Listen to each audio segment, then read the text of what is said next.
What is the recovery timeline now for Burrow? Good morning, Greeny. I think to appreciate how the timeline is calculated, you have to examine the specifics of the injury. So as you mentioned, ACL, MCL. Adam Schefter on NFL Live yesterday said also hearing damage to the PCL and the meniscus. And then there are things that don't really get talked about, like cartilage damage and damage to the capsule, which is the tissue that encases the joint. All things that they may need to get into surgery to truly discover how extensive the damage is. When you consider that an ACL by itself takes, give or take, 9 months to recover from, imagine something that is more complex with more repair and an extended recovery, and you start skewing further out towards a year. So you hear there's reports of 9 to 12 months. That's very reasonable, probably toward the longer end, given the complexity. All right, so 12 months gets us into next November. So I understand that I'm asking you to guess regarding things that we don't yet know the answers to, but is it reasonable to worry that we may not see him next season at all?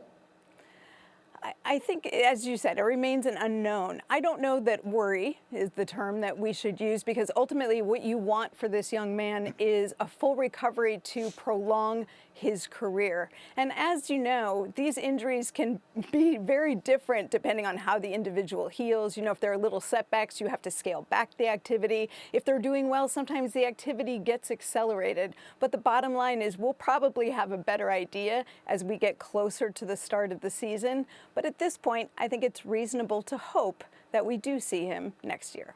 All right, so the ultimate layperson's question then is, would it be advantageous in any way for him to sit out all of next season? Let's just say it's 12 months, and then they deem him healthy enough to play in November. Would he be that much safer than sitting out, let's say, the last 6 games of next season and pushing it out any further? Does the risk of re-injuring it increase?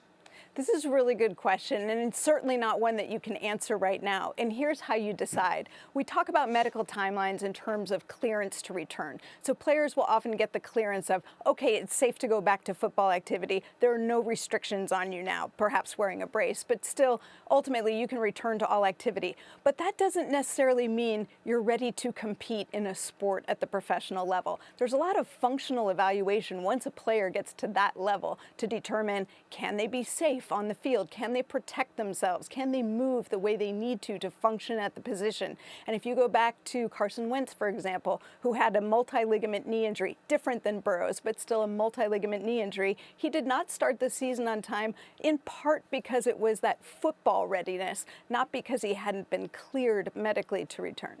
All right, so again, we have to wait and see. I hate the fact that we're even having the conversation, but I appreciate very much the answers. Stephania Bell, our ESPN injury expert. Well done. Thank you for watching ESPN on YouTube. For live streaming sports and premium content, subscribe to ESPN+.